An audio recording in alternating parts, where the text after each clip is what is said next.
The courtroom smelled of polished wood and stale coffee, but to Maya Jackson, it reeked of injustice. She was 18, barely out of high school, yet here she stood, facing a judge who looked like he'd rather be golfing. Across the room, Officer Daniel Hargrove smirked, his badge glinting like a taunt.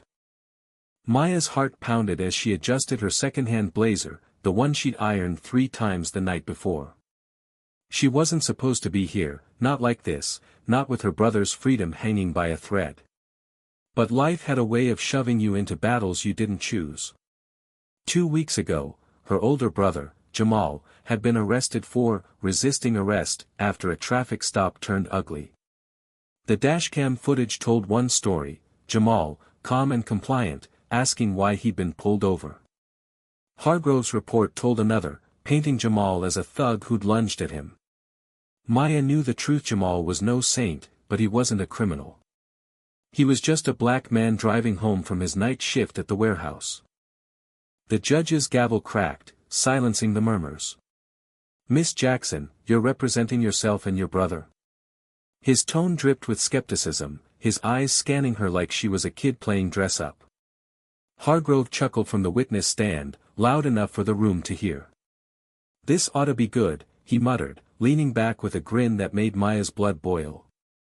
She'd seen that grin before on the faces of teachers who assumed she'd fail, neighbors who clutched their purses when she walked by, cops who patrolled her block like it was enemy territory. But Maya wasn't here to lose. She'd spent every night since Jamal's arrest poring over law books, watching courtroom dramas, and memorizing statutes until her eyes burned. She wasn't a lawyer, not yet, but she was a fighter. And she was smarter than anyone in this room gave her credit for. "Your Honor," Maya began, her voice steady despite the knot in her stomach, "my brother is innocent. The prosecution's case relies on Officer Hargrove's testimony, which contradicts the evidence. I move to present the dashcam footage." Hargrove's smirk faltered, just for a second. The judge raised an eyebrow but nodded. "Proceed." The room dimmed as the projector hummed to life. The grainy footage played: Jamal's car, a beat-up sedan, pulling over on a quiet street. Hargrove's voice, sharp and aggressive, demanding Jamal step out. Jamal's hands, clearly visible, staying on the wheel. Then Hargrove's baton, flashing as he yanked Jamal from the car, slamming him against the hood. Gasps rippled through the courtroom. Maya kept her eyes on Hargrove, watching his confidence crack. "That's not how it happened," Hargrove blurted, his face reddening. "He resisted. He was reaching for something." Maya didn't flinch. "Officer Hargrove, the footage shows my brother's hands never left the steering wheel until you pulled him out. Care to explain?" The prosecutor, a wiry man named Kessler, jumped up. "Objection. She's badgering the witness." "Sustained," the judge said, but his eyes lingered on Maya, a flicker of curiosity breaking through his boredom. Maya pressed on, her voice rising with conviction. "Your Honor, Officer Hargrove's report claims my brother was combative, but the video shows otherwise. I'd like to submit his personnel file, which includes 3 prior complaints of excessive force, all against black men." The courtroom buzzed. Kessler's face went pale. Hargrove shifted in his seat, his earlier swagger gone. Maya had found the complaints online, buried in public records after hours of digging. She'd cross-referenced them with case law, building her argument brick by brick. She wasn't just fighting for Jamal, she was fighting for every kid in her neighborhood who'd been profiled, harassed, or worse. "Your Honor, this is irrelevant," Kessler protested.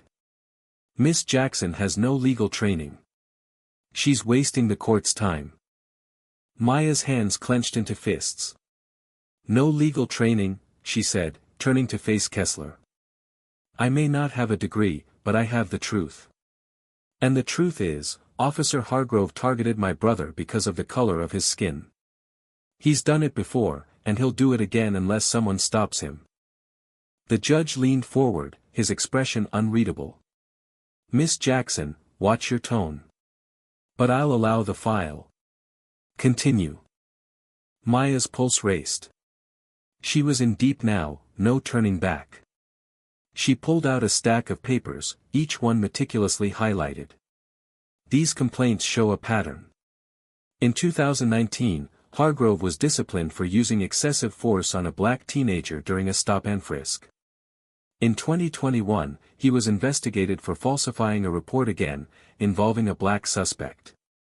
And in 2023, he was recorded on a bystander's phone slamming a black man into a wall for looking suspicious. All cases were dropped because the victims couldn't afford lawyers. My brother can't afford one either, but he's got me. The room was silent, save for the rustle of papers.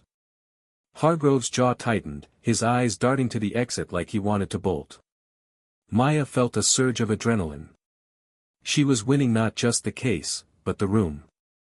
The spectators, mostly locals from her community, nodded in quiet support. A few whispered to each other, their faces a mix of pride and disbelief. Kessler tried to regain control. Your Honor, this is a stunt. Miss Jackson is manipulating the court with unverified documents. Unverified? Maya shot back. These are public records, stamped and dated. I can provide the links to the city's database. Or does the prosecution prefer to ignore evidence when it doesn't suit their narrative? The judge's lips twitched, almost a smile. Enough. Miss Jackson, you've made your point. Officer Hargrove, step down. I'd like to hear from the defendant. Jamal took the stand, his hands cuffed, his eyes fixed on Maya. He looked tired, older than his 23 years, but there was a spark of hope in his gaze. Maya had coached him for hours, stay calm, tell the truth, don't let them twist your words. He recounted the stop, how Hargrove had tailed him for blocks, how he'd followed every order, how he'd still ended up face down on the pavement with a knee in his back. Did you resist, Mr. Jackson? Maya asked.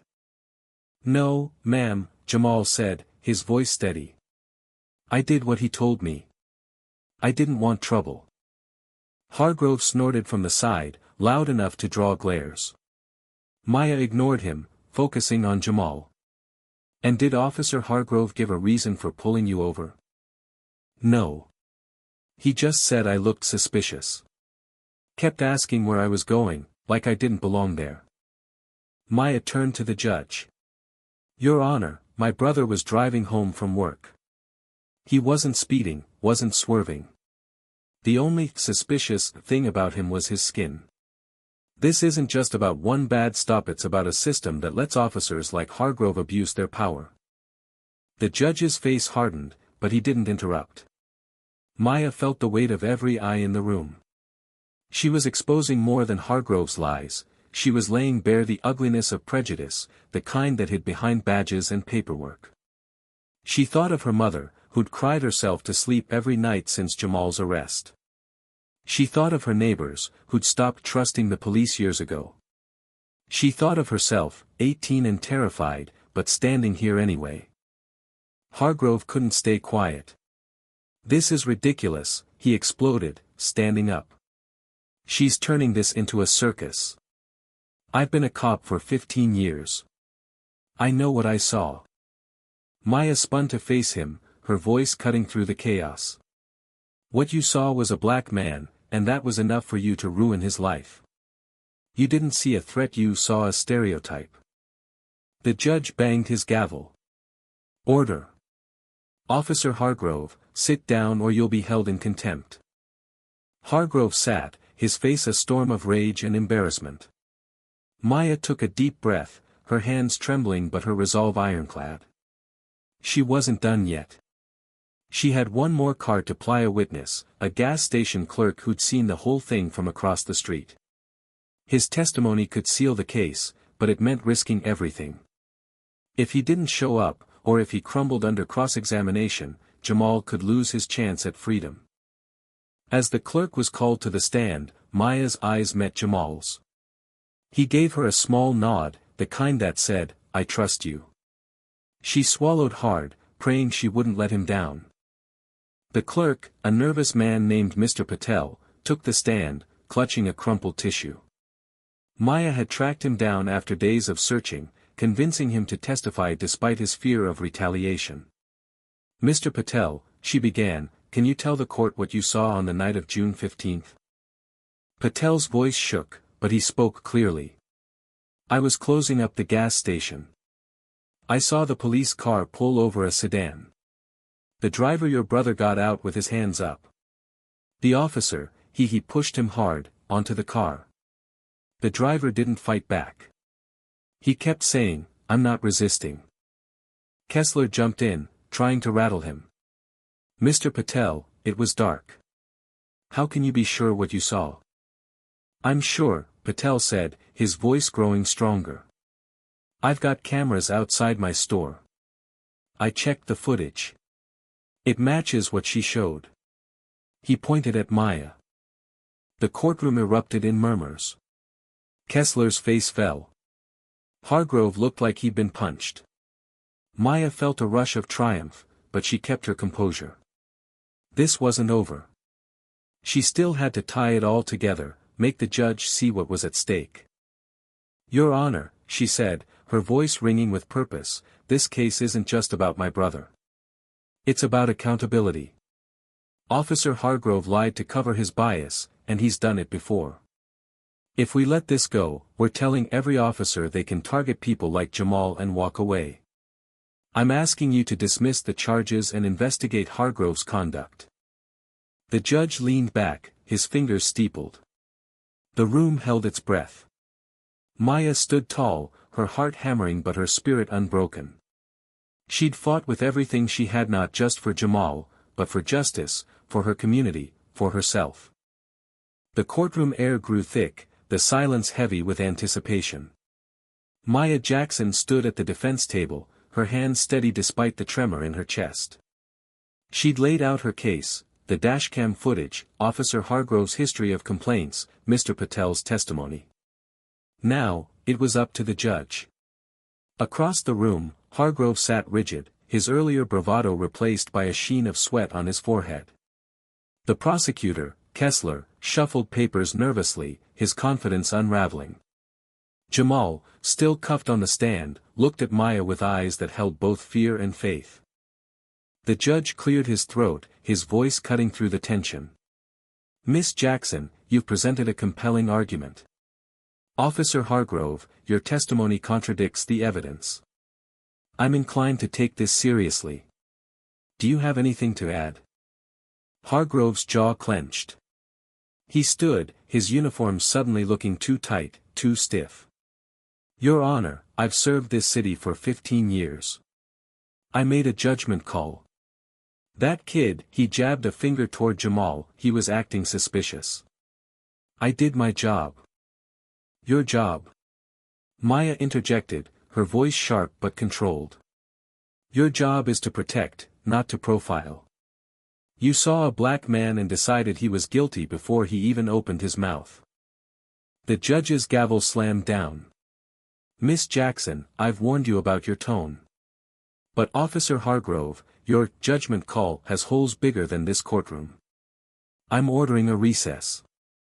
We'll reconvene in 1 hour for my ruling." The room buzzed as the judge exited.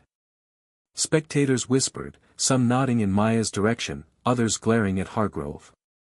Maya felt a hand on her shoulder. Jamal's public defender, Mr. Ellis, who'd been silent the whole trial, too overworked to take the case seriously until Maya stepped in. "You're something else, kid," he said, a faint smile breaking through his exhaustion.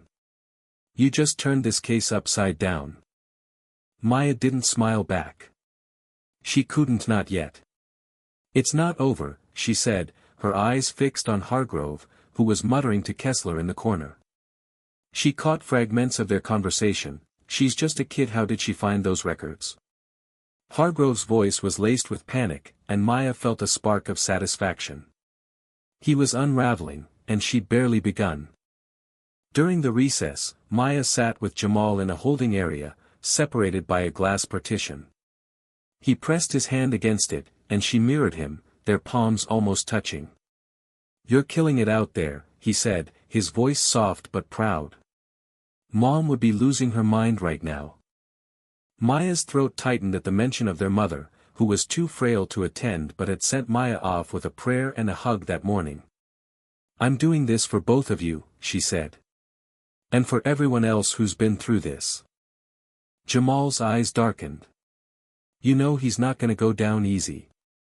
Cops like him, they got friends, Maya. They cover for each other." "I know," she said. "But I've got the truth. And I'm not backing down." Back in the courtroom, the tension had thickened, like storm clouds ready to burst. The judge returned, his face unreadable as he settled into his chair. "I've reviewed the evidence," he began. "The dashcam footage, the witness testimony, and Officer Hargrove's personnel file paint a troubling picture. Miss Jackson, your motion to dismiss the charges against your brother is granted." A cheer erupted from the spectators, mostly from Maya's neighbors who'd packed the benches. Jamal's shoulders sagged with relief, but Maya stayed focused, sensing the judge wasn't done. However, the judge continued, "The allegations against Officer Hargrove require further investigation.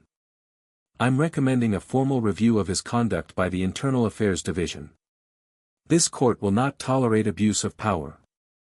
Hargrove shot to his feet, his face crimson. "This is a witch hunt. She's twisting everything. I'm a good cop." The judge's eyes narrowed. "Sit down, officer, or you'll be escorted out." Maya's heart raced. This was the moment she'd been fighting for. But Hargrove wasn't finished. He turned to her, his voice low and venomous. "You think you're smart, huh? You think you can humiliate me and walk away? You're nothing but a..." "Enough." The judge's gavel cracked like thunder. "Officer Hargrove, you're in contempt. Bailiff, remove him." Two bailiffs moved in, grabbing Hargrove's arms. He struggled, shouting, "You can't do this. I know people. This isn't over." The crowd gasped as he was dragged out, his badge catching the light one last time before the doors slammed shut. Maya exhaled, her legs wobbling. She'd done it. She'd exposed him, not just to the court but to everyone watching. The spectators were on their feet, some clapping, others wiping tears. Mr. Patel gave her a shy thumbs up from the back. Even Kessler looked defeated, packing up his briefcase without a word. The judge turned to Maya, his stern face softening. "Miss Jackson, I've been on this bench for 20 years, and I've never seen an 18-year-old argue a case like that. You've got a future in law if you want it." Maya nodded, her voice steady despite the tears pricking her eyes. "Thank you, Your Honor. I just want my brother home." Jamal was uncuffed, and for the first time in weeks, he hugged Maya, lifting her off the ground. "You're a damn superhero," he whispered. The crowd surged around them, offering congratulations, some asking Maya if she'd take their cases too. She laughed, overwhelmed but proud. But the victory wasn't just in the courtroom.